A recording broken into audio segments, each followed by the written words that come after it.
Sekarang sedikit saya akan menjelaskan fungsi-fungsi yang ada di sini. Hanya sedikit saja ya, tidak terlalu banyak. Ini adalah pin.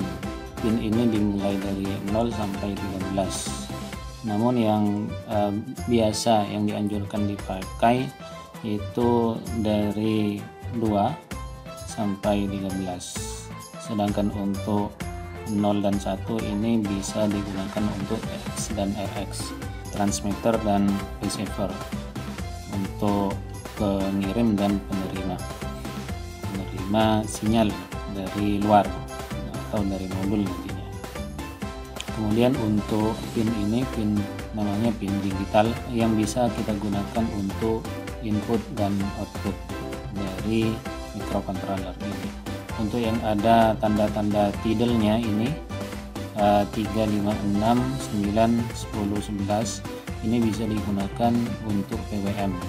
Kemudian di sini ada pin A 0 sampai A5, ini analog, yang nantinya pin ini akan kita gunakan untuk masukkan nilai dari sensor. Namun demikian ini bisa juga digunakan untuk output seperti di digital.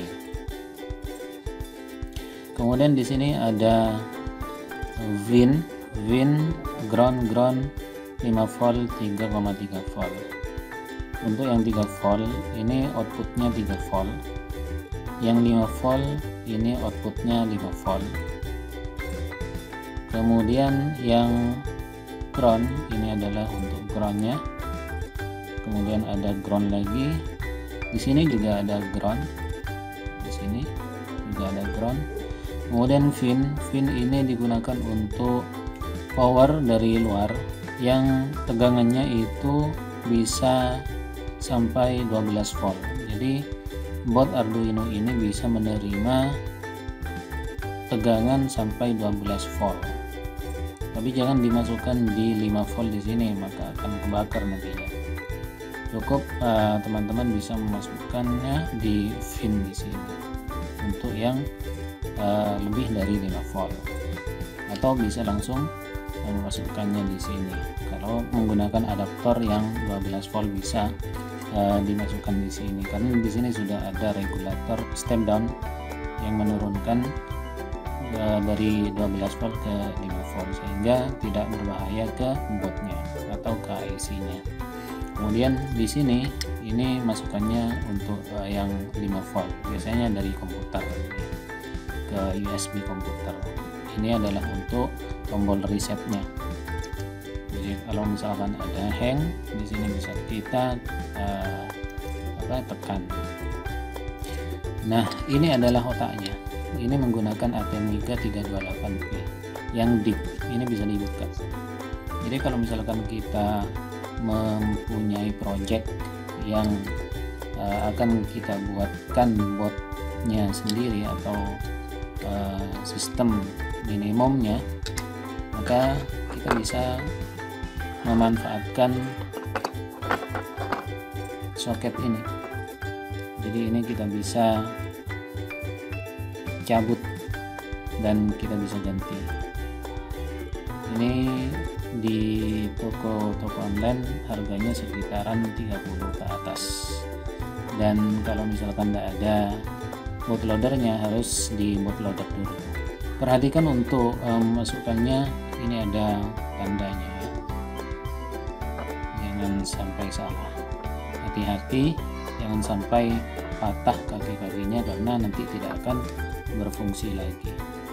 Kemudian saya akan menjelaskan sedikit tentang bitboard atau papan project ini. Plus yang merah ini untuk main, ini nanti jalurnya ke sini ya, jadi antara plus sama main ini terpisah ke sini.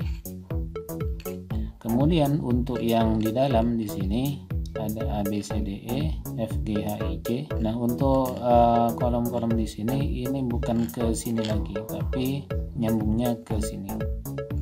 Jadi ke sini nyambungnya. Jadi untuk yang ke sini terputus, yang ke sini nyambung.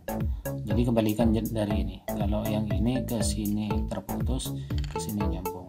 Baik, sekarang kita langsung saja ke softwarenya. Baik, sekarang kita akan mendownload softwarenya. Teman-teman bisa langsung saja ketik arduino.cc, kemudian di enter dan ikutin tutorial sampai selesai.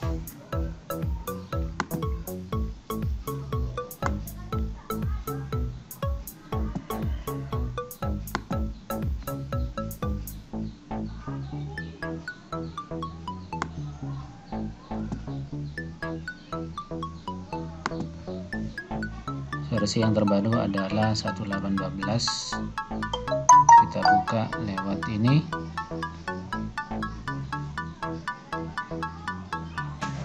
Baik, hasil dari downloadannya kita langsung klik 2 kali, agree, kemudian di sini dicentang semua, next,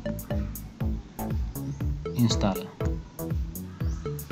Tunggu sampai proses instalasi selesai.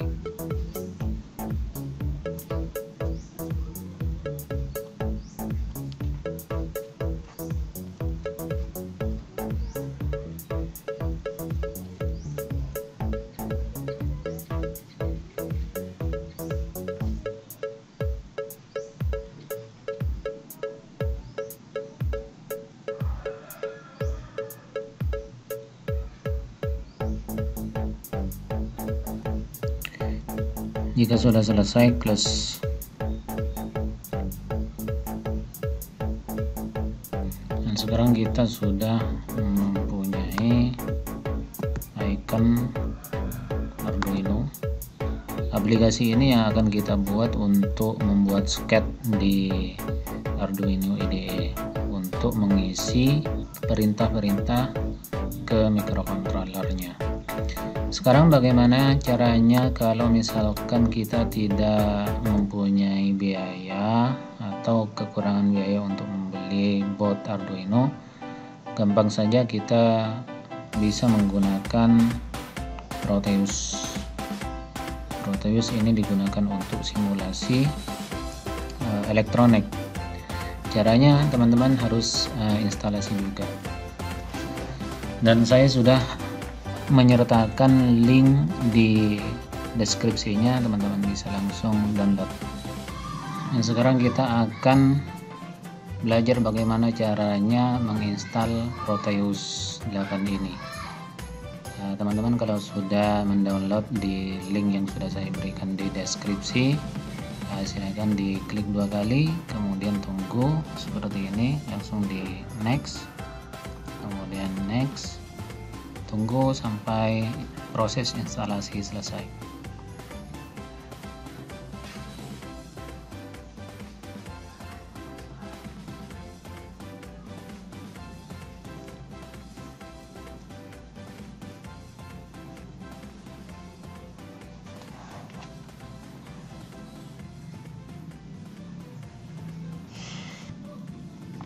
Kalau sudah selesai, finish.